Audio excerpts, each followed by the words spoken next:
परम शांति बापूजी आपका स्वागत है। और आज मेरा क्वेश्चन है कि दोबारा जन्म लेने से पहले कब तक आत्मा भटकती है, और जो ये दो साइकिल जो है, सोल का जो साइकिल है बिफोर री इनकारनेशन, ये आज हम समझना चाहेंगे कि मृत्यु के बाद आत्मा क्या 13 दिन बाद जब 13वीं हो जाती है, क्या उसके बाद तुरंत जन्म लेने का डिसीजन लेती है?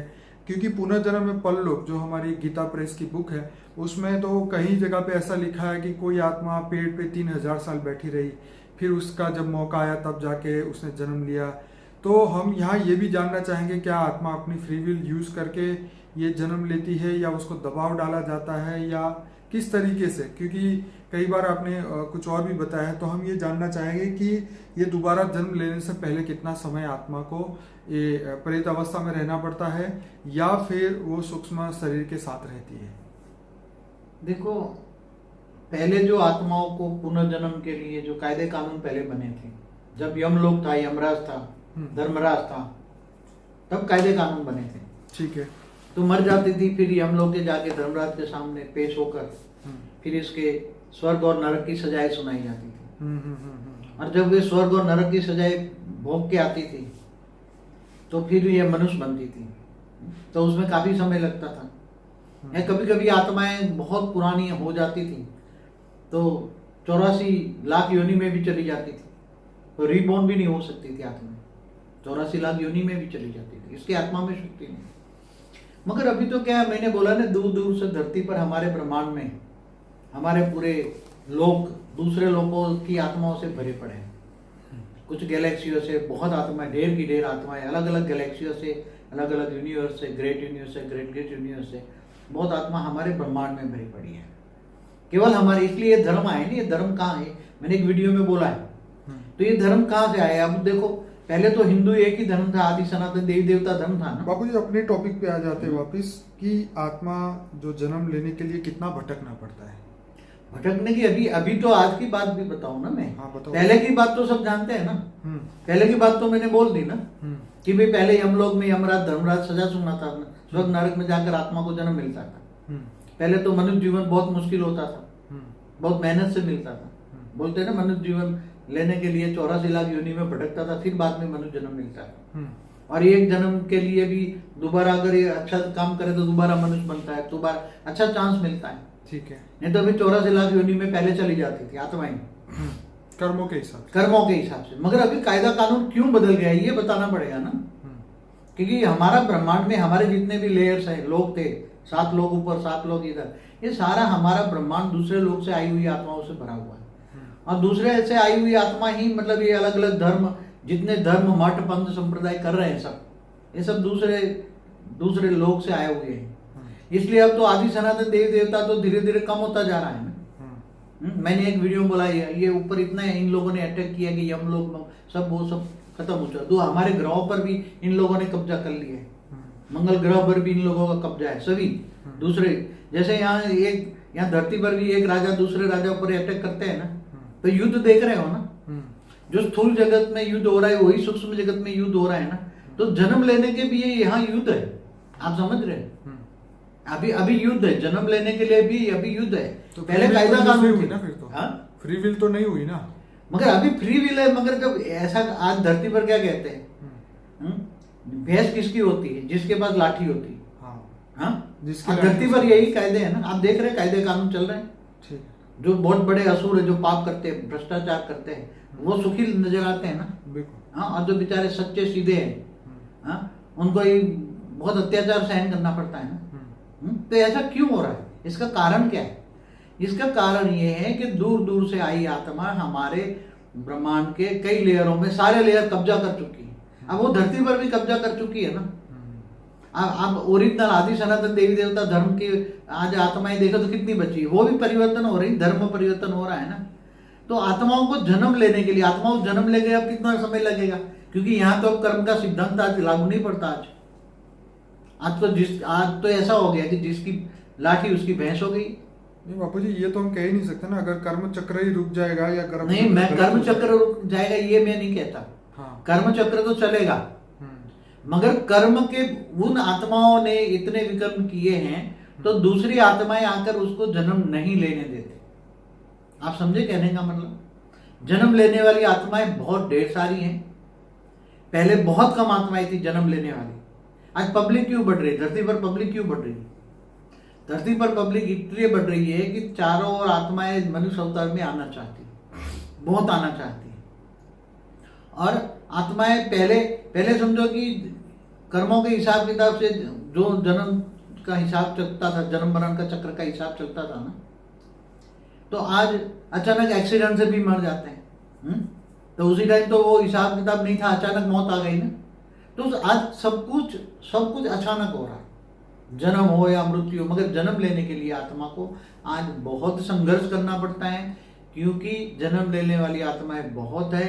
इसलिए जहां कर्म बंधन से उसको हिसाब जन्म मिलना चाहिए, वहां भी सूक्ष्म जगत में नहीं मिल रहा है। सूक्ष्म जगत में भी यही हाल है कि जिसके पास ताकत वही है, वही जन्म ले रहे हैं, और जिसके पास ताकत कम है, क्योंकि सूक्ष्म वतन वाली आत्माएं, दूसरे विधर्म वाली आत्माएं बहुत जन्म लेना चाहती है। हमारे हिंदू घरों में भी अभी बहुत विधर्मी आत्माएं जन्म लेकर वो धर्म परिवर्तन कराना चाहती है।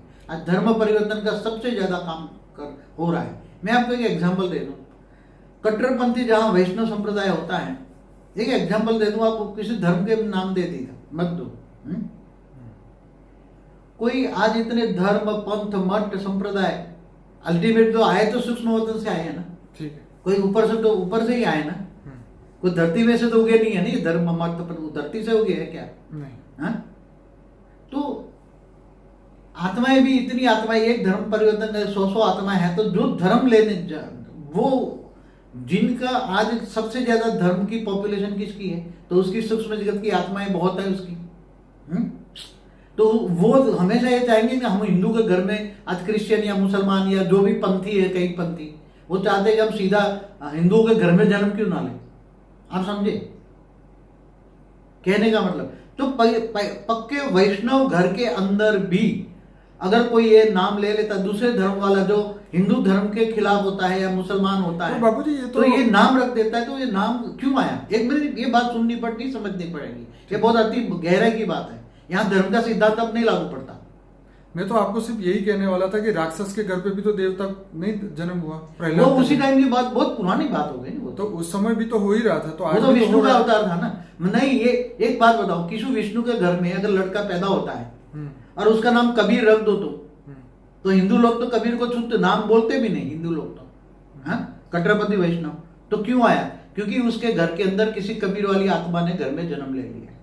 ये सच्चाई है, सफाई है। ये मैं आपको एग्जाम्पल दे रहा हूँ, समझ में आए?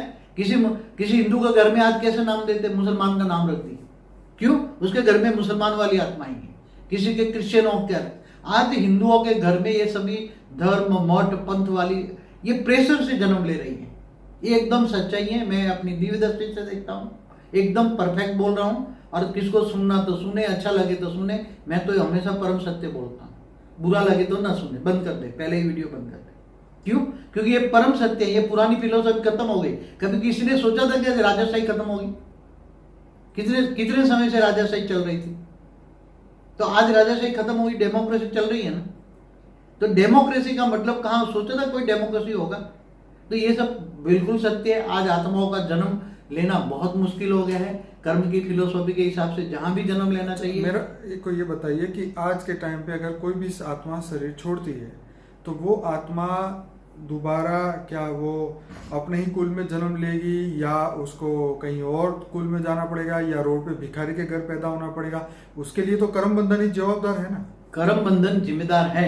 जैसे किसी ने बहुत बड़ा पैसे वाला था, बहुत पाप किया, अब उसको किसी भिखारी के घर में जन्म लेना है, ठीक है ना। भिखारी के घर में तो वो जन्म लेने को तैयार नहीं है ना। आप समझे ना कहने का मतलब? वो तो ढूंढेंगे ना। मैं अभी दोबारा साहूकार था, तो संस्कार तो साहूकार के पड़े है ना, अंतमति सो गति। पहले तो वो जन्म लेने को तैयार नहीं होगा अपने घर में। घर पे तो बापूजी वैसे कोई लेने को तैयार नहीं है ना। फिर भी लोग ले ही रहे ना। फिर भी ऐसी आत्माएं ले रही हैं जन्म कि जिनको चलो कहीं ना कहीं जन्म तो मिलता है, मनुष्य अवतार में जन्म तो मिलता है ना। इसलिए गरीब ज्यादा संख्या आज बढ़ा रहे, सबसे भारत में गरीब। वो उनका प्रॉब्लम है। हम तो यहाँ ये बात कर रहे हैं कि ये आत्माओं की बात कर रहे थे कि जो आत्मा ने यहाँ शरीर छोड़ा, उसको दोबारा क्या वो अपनी फ्री विल से जन्म लेता है या नहीं लेता, क्या वो सूक्ष्म मगर तंत्र अभी में फ्री बैठता विल है? नहीं चल रही है, मैं यही तो समझाना चाहता हूँ। ठीक है, आत्माओं में क्या आज मनुष्य आत्माओं में, तो फ्री विल नहीं चल रही तो कोई और फोर्स कर रहा है, इसका मतलब ये हुआ ना। मैंने हमेशा बोले कि एक वीडियो में बोला है कि आत्मा किस दूसरे में प्रवेश करके बोल भी क्यों नहीं सकती, क्योंकि उसमें दूसरी भूतों ने, आत्माओं ने पकड़ा है, तेरे को यह जन्म नहीं लेना है, ये नहीं बोलना है, ये नहीं करना है। जो स्थूल जगत में हो रहा है वही सूक्ष्म जगत में हो रहा है, वही मैं कह रहा हूं। इसलिए खास वीडियो में यही प्रेशराइज कर रहा हूं कि आत्माओं को फ्री विल से मुझे अपने अपने समझो, जहां जिसने घर छोड़ा वहां अपने बेटे के घर जन्म लेना है, वहीं जन्म लेना है, मगर वो ले नहीं पाता। क्यों? क्योंकि उसके घर में 100 भूत बैठे हैं, मुझे यहाँ जन्म लेना है। उसे एक औरत के पीछे 100 भूत लगे हैं कि मुझे इसके, वो कहता है मुझे लेना है, वो कहता है मुझे लेना है, मुझे लेना है, मुझे लेना है, मुझे, सभी धर्म पंथ संप्रदाय वाले बैठे हैं भूत।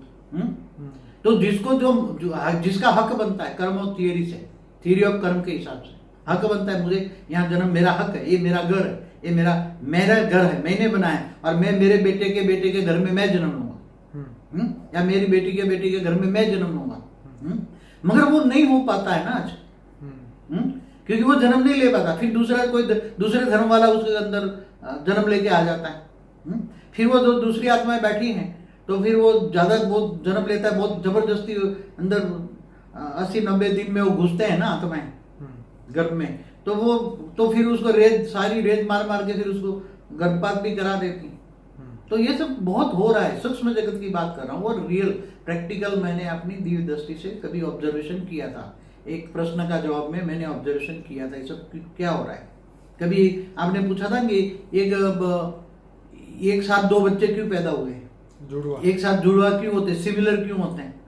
तो उसमें थोड़ा कमेंट दो कि 2 सूक्ष्म जगत की 2 आत्माएं, 2 अच्छे दोस्त है सूक्ष्म जगत वाली, तो 2 दोस्त समझते हम एक ही घर में जन्म लेकर 2 भाई के रूप में जन्मे, तो एक साथ में 2 आत्माएं जन्म होती है।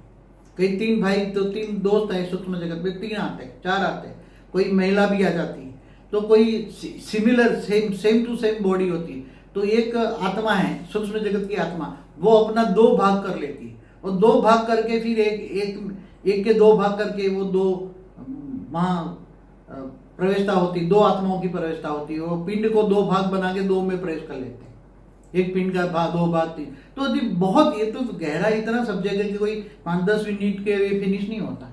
ये बहुत गहरा सब्जेक्ट है, क्योंकि मृत्यु के बाद की जो वीडियो मैंने बनाया था उसी टाइम, और आज की जो मैंने ऑब्जर्वेशन की है अभी सूक्ष्म जगत 2016 में, और आज में मैंने ज्ञान से गहराई से अभी जो मैंने किया है, ज्ञान के गहराई का अंतर, उसमें बहुत जमीन आसमान का अंतर है। इसलिए आप जो चाहते हो तो सीधी साधी बात कह दो कि ये कर्मों के हिसाब से वो गरीब के घर जन्म लेता है, मगर आजकल कर्म बंधन एक साइड में हो गया है। दुनिया के अंदर आप देख रहे हो कर्म बंधन एक साइड में हो गया। तो पुनर्जन्म परलोक में जो बुक में लिखा वो आउट ऑफ डेट हो गया। मैंने हमेशा बोलता हूँ सब शास्त्रों की कहानियां, सारे कायदे कानून जो पुराने थे ना, वो सब आउट ऑफ डेट हो गए। सुनिए तो सही, उसमें ये लिखा था कि आत्मा पेड़ पे 3000 साल बैठी रही, फिर उसको जब लगा मौका तो उसने अपने फ्री विल से जन्म लिया। उसी टाइम तो फ्री विल भी नहीं थी। आज से 5000 साल पहले जो ये धर्म नहीं आए ना, तब तो यम लोग था, यमदूत आके ले जाते थे, धर्मराज के यहाँ सुनवाई होती थी, फिर स्वर्ग नरक भोग के बाद में। ये क्वेश्चन भी बहुत बड़ी बात है कि फ्री विल कब से आई? क्या कृष्ण ने बताया तब लोगों की आंखें खोली कि आपके पास फ्री विल है? फ्री विल तो ये थोड़े समय की, ये दूसरे धर्म जब धर से आए ना, जब यमलोक खत्म हो गया ना 4000-5000 साल पहले, जब ये दूसरे धर्म वालों ने हमारे ग्रहों पर कंट्रोल किया, पहले हमारे पूरे ब्रह्मांड पे कंट्रोल किया, सूक्ष्म जगत में, फिर स्थूल जगत में वो आए नहीं लोग धर्म स्थापन करने के लिए। तब से ये यमलोक ऊपर सूक्ष्मतन में यमलोक खत्म हो गया, सब खत्म हो गया। तब धरती पर नीचे प्रेशर बढ़ा, धरती पर आने लगे, तब से खत्म हो गया। नहीं तो पहले भी जो इतना कहते हैं ना फ्री विल, मगर आत्माओं को कर्मों के हिसाब किताब रखने वाला भी पहले एक, जैसे आज कंप्यूटर से हिसाब किताब होता है ना, तो आत्मा में भी रिकॉर्ड होता है, तो ऊपर में भी जैसे एक सुपर कंप्यूटर है ना यमराज के यहाँ, कोई चौपड़ा लिखने वाला नहीं होता, वहां भी सब हिसाब किताब होता है। मगर उसके हिसाब से पहले तो ये भोग बाद में जन्म मिला, ऐसा एक सिस्टेमेटिक नियम था। ब्रह्मांड हमारा सिस्टेमेटिक चल रहा था, एक नियम के हिसाब से चल रहा था। आज ब्रह्मांड के सभी 14 लोग जो थे, 7 लोग ऊपर 7 लोग नीचे, 14 लोग, या ब्रह्मापुरी, विष्णुपुरी, शिवपुरी, परमधाम, सब एक सिस्टेमेटिक चल रहा था। मगर आज कुछ भी सिस्टेमेटिक नहीं है। आज बिल्कुल मतलब अंधाधुंध चल रहा है पूरे ब्रह्मांड के, चाहे सूक्ष्म वतन हो, चाहे स्थूल वतन हो, चाहे परमधाम हो, चाहे गैलेक्सी में भी दूसरे लोग बैठे हैं, दूसरी यूनिवर्स से आए होंगे हमारे। बापूजी आपका जो जो बात आपने कही थी उसको सुनने के बाद एक बात ये समझ में आई कि जब वो आत्मा गर्भ में प्रवेश कर जाती है तो उसके बाद उसका नाम, वो अपनी खुद की आत्मा की हिसाब से उसका नाम तय किया जाता है। उसके आसपास जैसे कोई मैं आपको बताऊं, कोई हिंदू के घर में कोई 100 भूत घुस गए कोई अलग धर्मों का, कि समझो, तो वो 100 भूत उसके घर में बंधाईबंद रखेंगे और वहां कोई हिंदू भूत को जन्म नहीं लेने देंगे, और वहां वही अपने पंथ मत वाले वो आत्मा जन्म लेगी, फिर वही 100 आत्मा जो सूक्ष्म है वही नाम उसका तय करेंगे, वही घर के मनुष्य आत्माओं का दिमाग मेरे लाएंगे कि यही नाम डालो, यही नाम डालो, यही नाम डालो। समझ में आए? इसलिए कभी कभी मैं भी हैरान हुआ कि ये हिंदू कट्टरपंथी वैष्णव संप्रदाय में ये नाम कहां से आए। कभी मुसलमान का नाम, कभी ये नाम, कभी क्रिश्चियन जैसा नाम, कभी ये आया। तो आपको ये बहुत स्पष्ट क्लियर बात बताता हूं। हिंदू तो पहले ऐसे थे कि शिव वाले भी, शिव शब्द वैष्णव शिव नहीं बोलते थे, मैंने कई बार देखा है पहले, इतने कट्टर थे वैष्णव संप्रदाय शिव पंथी, और उसके घर में ये दूसरे पंथ वाले संप्रदाय वाले नाम वाले आए कहां से। इसलिए बहुत गहरी बातें हैं, और मैं तो ये तो नाम मात्र बता रहा हूँ, इशारे दे सकता हूँ। ज्ञान की गहराई में जाओ तो अति बहुत गहरा ज्ञान है, बेहद का ज्ञान में जाओ तो ये अति गहरा का है। तो चलिए जो भी बापूजी आपने बताया, पर मैं अपने श्रोताओं को कहूंगा कि बापूजी का लाइफ आफ्टर डेथ वाला वीडियो जरूर देखिए, पार्ट 1 और 2। अभी उसको हमने इंग्लिश में भी डब किया है। वो धर्म परिवर्तन, जो धर्म वाला, हाँ, अलग अलग धर्म, दूसरे धर्मों की आत्माएं इस पृथ्वी पे कैसे आई, उसके ऊपर भी हमने एक वीडियो बनाया था। दूसरे धर्म पृथ्वी पे कैसे आए, ये पृथ्वी पहले सबसे पहले कब बनी, और पहला मनुष्य धरती पे कब बना, हमने ये सभी वीडियोस जो है ये हमारे अनस्पोकन, हमारा ब्रह्मांड भी कब बना, यूनिवर्स कब बना, जी, हिस्ट्री ऑफ यूनिवर्स, कारण जगत, सूक्ष्म जगत, गोस्ट वर्ल्ड एक्सपोज, ये सभी वीडियोस जो है हमने हमारे अनस्पोकन ट्रूथ बाय बापूजी का प्लेलिस्ट में हमने डाले हैं। 120 वीडियो है, आप जरूर से देखिए। और ये अब परिवर्तन से पहले का ज्ञान जो है ये बापूजी अभी बता रहे हैं, क्योंकि परिवर्तन निश्चित है और बहुत कम समय में होने वाला है। तो सभी लोग अपने घर जाने की तैयारी करें। Return journey, the soul return journey अभी शुरू होगी सभी आत्माओं की। तो सब अपने आप को जानिए, पहचानिए, मैं कौन हूँ, कहाँ से आया हूँ, कहाँ तक मेरी मंजिल है। कोई एक ब्रह्मांड की, कोई 2 ब्रह्मांड की, कोई यूनिवर्स की, कोई परम तत्वों की दुनिया में जाने वाली है, कोई परम लाइट की दुनिया में जाने वाली। बापूजी का वीडियो था टुडेज मल्टीवर्स, और वो जरूर देखने वाला वीडियो है, जिससे आपको पता चलेगा कि इस मल्टीवर्स में क्या हो रहा है और इस यूनिवर्स में क्या हो रहा है, कहाँ से आत्माएं आ रही है, शिव महाशिव, परम महाशिव क्या है, क्या कर रहे हैं, 7 सीक्रेट ऑफ शिवा। तो चलिए बापूजी, आपका बहुत बहुत धन्यवाद, और सभी श्रोताओं को एक बार इस वीडियो को लाइक, शेयर और कमेंट जरूर करिए। परम शांति। परम शांति।